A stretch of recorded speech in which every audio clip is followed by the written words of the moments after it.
ஆனா அவங்க என்ன போட்டிருக்காங்க அந்த பதிவுலன்னா, கருத்தியலா இவுங்க நான் நான் ஃபாலோ பண்ற கருத்தியலுக்கு படம் எடுக்கிறேன் தெரிஞ்சிருந்தா நான் பாடியிருக்க மாட்டேன்.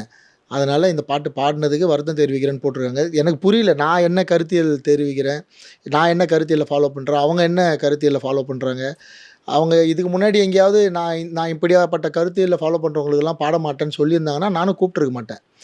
ஸோ ஒரு படத்துக்கு நம்ம வந்து ஒரு பேமெண்ட் பேசிட்டு, எங்களுக்கு பாட்டு பாடணும்னு கேட்குறோம். அவங்க வராங்க. பாட்ட லிரிக்ஸ படிச்சு, அந்த கான்டெக்ஸ்ட் என்ன, என்ன ஃபீல், மூடு கேட்டுட்டு தான் பாடுறாங்க.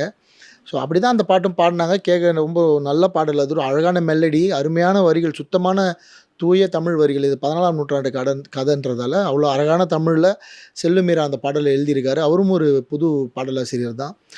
நல்லா தான் பாடிக் குடுத்துட்டு போனாங்க. நேத்து பாடல் வெளியானதுக்கு அப்புறம் தான் அவங்களுக்கு என்ன அழுத்தம், இது கண்டிப்பா அவங்களோட வார்த்தைகள் இல்ல. யாரோ ஒரு புற அழுத்தம்லேருந்து அவங்க இத பேசியிருக்காங்க.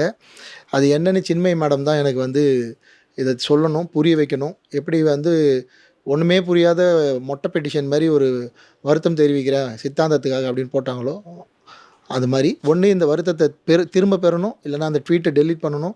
இல்லன்னா கிளாரிட்டி குடுக்கணும். நான் எத ஃபாலோ பண்றேன், நான் இதுவரைக்கும் 4 படங்கள் எடுத்திருக்கேன். பழைய வண்ணாரப்பேட்டை, திரௌபதி, ருத்ரதாண்டவம், இது திரௌபதி பகாசுரன், இது திரௌபதி 2 இது 5வது படம்.